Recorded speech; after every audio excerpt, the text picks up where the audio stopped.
UP में 130 मस्जिदों पर क्यों चला बाबा का बुलडोजर। यूपी में 198 मस्जिदों को क्यों किया गया सील। मुस्लिम पट्टी बनाने की कोशिश को कैसे नाकाम कर रहे हैं योगी।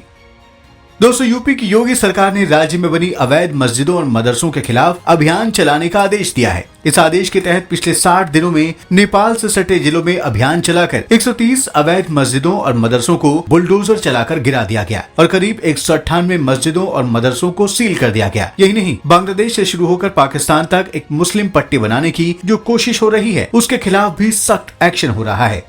इस वीडियो में बताएंगे कि आखिर कैसे इतनी बड़ी तादाद में अवैध मस्जिदें बन गई और इनके लिए फंडिंग का जुगाड़ कैसे हुआ और कैसे एक मुस्लिम पट्टी बनाने की कोशिश हो रही है। बस आप देखते रहिए द कर्मा। दोस्तों, उत्तर प्रदेश की योगी आदित्यनाथ सरकार ने नेपाल सीमा से सटे 7 जिलों में अवैध धार्मिक ढांचों के खिलाफ अभियान चलाया है। बीते 60 दिनों में सरकार ने श्रावस्ती, बलरामपुर, बहराइच, सिद्धार्थनगर, महाराजगंज, पीलीभीत और लखीमपुर खीरी जैसे जिलों में 298 अवैध मस्जिद, मदरसे, मजार और ईदगाह चिन्हित किए। इनमें से 223 को नोटिस जारी किए गए, 198 को सील किया गया और 130 ढांचों को बुलडोजर चलाकर पूरी तरह से जमींदोज कर दिया गया। ये कार्रवाई सिर्फ अवैध कब्जों के खिलाफ नहीं बल्कि विदेशी फंडिंग, धर्म परिवर्तन और डेमोग्राफिक बदलाव की आशंकाओं के चलते की जा रही है। आपको बता दें कि इन इलाकों में मस्जिदों और मदरसों की संख्या तेजी से बढ़ती जा रही है। इसके अलावा संदिग्ध फंडिंग और जनसंख्या संतुलन में बदलाव सुरक्षा एजेंसियों के लिए चिंता का विषय बन चुका है। दोस्तों, योगी सरकार की सबसे सख्त कार्रवाई श्रावस्ती जिले में हुई, जहां 149 अवैध निर्माण चिन्हित किए गए। इनमें से 140 को सील किया गया और 37 को गिराया गया। इसके बाद महाराजगंज में 45 अवैध निर्माण पाए गए, जिनमें से 24 सील और 31 ध्वस्त किए गए। बलरामपुर में 41 निर्माण चिन्हित हुए, जिनमें 19 को सील और 21 को ढहाया गया। सिद्धार्थनगर में 23 अवैध निर्माणों में से 21 को ध्वस्त किया गया। वहीं बहराइच में 25 चिन्हित में से 15 को गिरा दिया गया। लखीमपुर खीरी में 13 अवैध निर्माण का पता चला, जिनमें से 10 को सील किया गया और 3 गिराए गए। पीलीभीत में 2 अवैध निर्माण चिन्हित हुए और दोनों पर सीधा बुलडोजर चला। आपको बता दें कि इन 7 जिलों की कुल 570 किलोमीटर लंबी सीमा नेपाल से जुड़ी है, जो संवेदनशील मानी जाती है। इस कार्रवाई से पहले सभी ढांचों को नोटिस देकर कानूनी प्रक्रिया अपनाई गई थी। दोस्तों, आयकर विभाग और गृह मंत्रालय की रिपोर्ट्स में खुलासा हुआ है कि नेपाल सीमा से सटे इलाकों में धार्मिक ढांचों के निर्माण के लिए दक्षिण भारत, खासकर तमिलनाडु और खाड़ी देशों से करोड़ों रुपए की फंडिंग हुई है। ये फंडिंग नकद और यूपीआई जैसे डिजिटल माध्यमों से की गई, जिसमें एक मामले में एक व्यक्ति के खाते में 12 करोड़ रुपए पाए गए।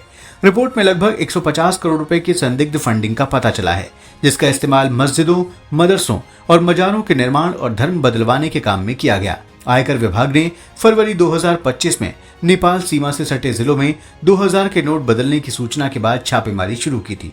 जांच में यह खुलासा हुआ है कि यूपीआई के माध्यम से सैकड़ों संदिग्ध बैंक खातों में भारी मात्रा में फंड भेजा गया।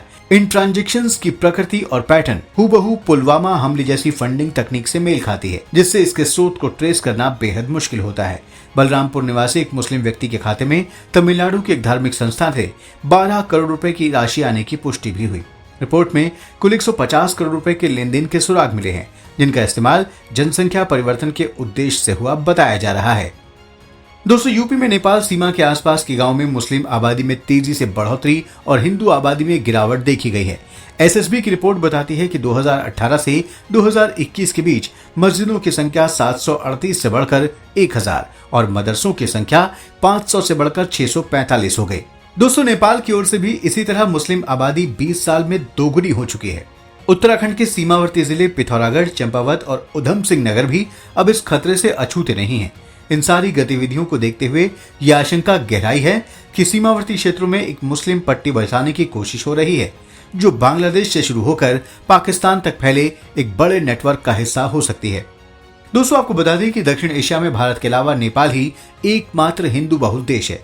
नेपाल की कुल जनसंख्या में लगभग 81% लोग हिंदू हैं, वहीं मुस्लिम आबादी करीब 5% है। लेकिन अब नेपाल में धार्मिक जनसंख्या को बदलने की एक संगठित कोशिश की जा रही है। बांग्लादेश के मुस्लिम संगठन नेपाल में धार्मिक जनसांख्यिकी को बदलने के लिए सक्रिय रूप से काम कर रहे हैं। ये सब मानवता की सेवा के नाम पर बहुत चतुराई से किया जा रहा है। दोस्तों, बांग्लादेश से शुरू होकर पाकिस्तान तक जो एक मुस्लिम पट्टी बनाने की कोशिश हो रही है, उसके खिलाफ योगी सरकार जो सख्त कदम उठा रही है, उसे लेकर आप क्या सोचते हैं, कमेंट बॉक्स में जरूर लिखें। इस वीडियो को लाइक और शेयर करें, चैनल को सब्सक्राइब करें और नोटिफिकेशन के लिए बेल आइकन दबाना बिल्कुल ना भूलें। धन्यवाद।